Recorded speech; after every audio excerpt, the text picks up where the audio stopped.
So much AB brothers. आज आपने जो तराना छेड़ा, इस वक्त सबसे जरूरत अगर किसी चीज की है तो किसकी है? हाँ, हमें तो लग रहा है कि आज ही पहले ही गिफ्ट दे दें, उसके बाद प्रोग्राम खत्म करें। और आप सारे लोग इतने समझदार हो चुके हैं। आप तो बड़ा सुरीले आदमी है, बहुत अच्छा गाते हैं। क्या नाम है आपका? बच्चू सिंह नाम है जी। बच्चू सिंह। कहाँ के रहने वाले हैं आप? मैं फरीदाबाद हरियाणा। तो क्या गाना गा रहे थे ये? मेरे देश प्रेमियों। गाइए जरा।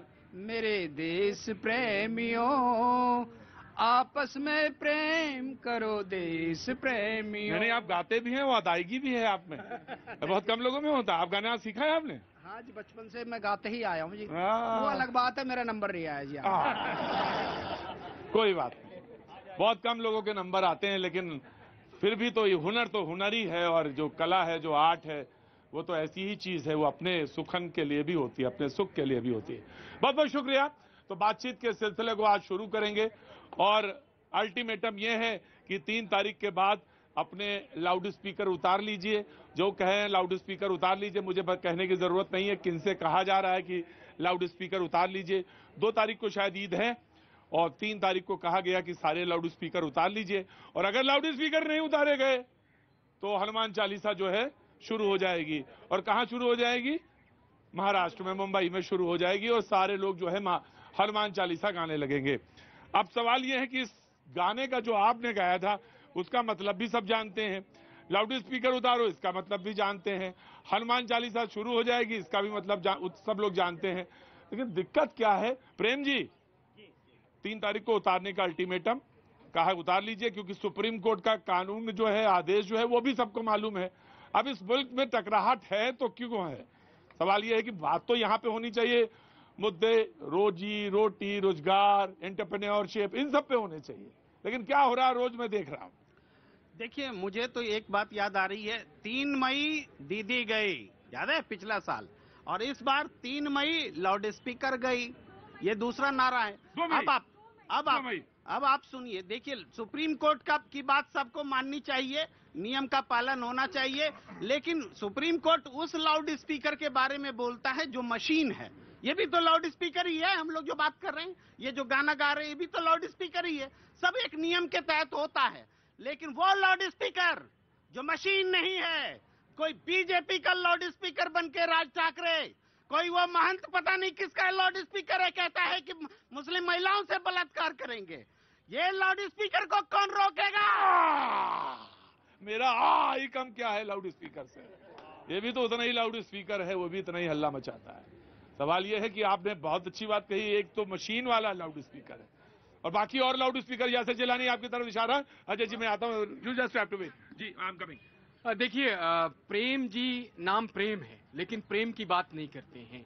हम प्रेम है, प्रेम की ही बात करते हैं। कहाँ करते हैं? आपने उनसे सवाल किया था। लाउड स्पीकर ठीक है। आप देखिए, सुन लीजिए, इन्होंने भारतीय जनता पार्टी को की सेंटर पे रखा।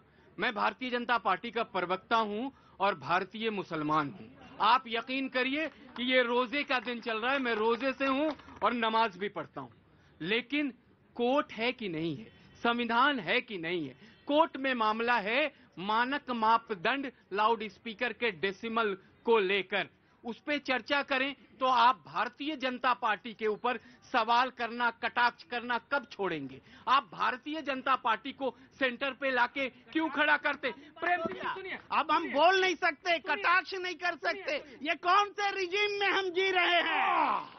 आप उस रिजीम में जी रहे हैं जिसमें आपको बोलने का हक बराबर दिया गया है। कम से कम आपका रिजीम जिसमें आपातकाल हमने देखा है, आपने देखा है कि कोई बोल नहीं सकता था, वो कांग्रेस का दौर था। उस कांग्रेस के दौर में आप किसी के सामने मुंह नहीं खोल सकते थे। देखिए, भारतीय जनता पार्टी इन सारी चीजों से ऊपर उठ के उसका एक मूल मंत्र है सबका साथ, विकास, विश्वास।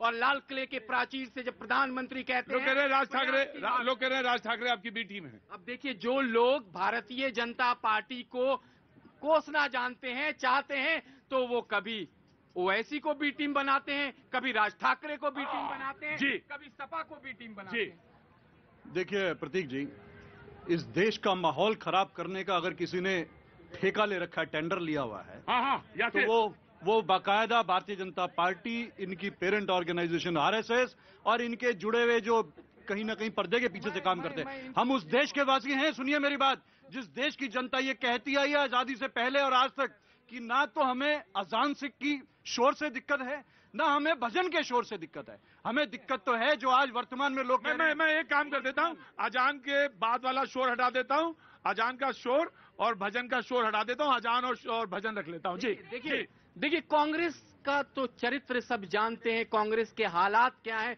वो पूरा हिंदुस्तान जानता है। हम आज चर्चा कर रहे हैं जो ध्वनि प्रदूषण को लेके बात आई है। राइट।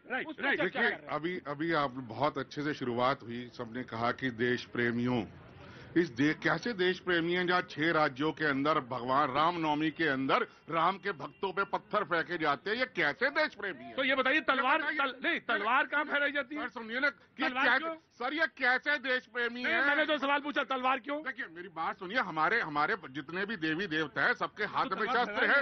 नहीं सुनिए देखिए, और अगर किसी लाउड स्पीकर से ये घोषणा होती हो कि फौज पे पत्थर फेंकना है, अगर किसी लाउड स्पीकर से ये घोषणा होती हो कि कश्मीरी पंडितों तुम्हें घाटी छोड़ना है, अगर किसी से ये घोषणा होती है फौज में पत्थरबाजी होगी, तो वो लाउड स्पीकर उतरने ही नहीं तोड़ देने चाहिए। जनाब आया आराम से, कूल डाउन। क्या दिक्कत है? मैं आ रहा हूँ जी। क्या बनाने आए थे, क्या बना बैठे, कभी मस्जिद बना बैठे, कभी मंदिर बना बैठे। हमसे अच्छी तो जात है उन परिंदों की, कभी मंदिर में जा बैठे, कभी मस्जिद में जा बैठे। ये है हिंदुस्तान की खूबसूरती, और उसको तोड़ने का प्रयास कौन कर रहा है? भारतीय जनता पार्टी।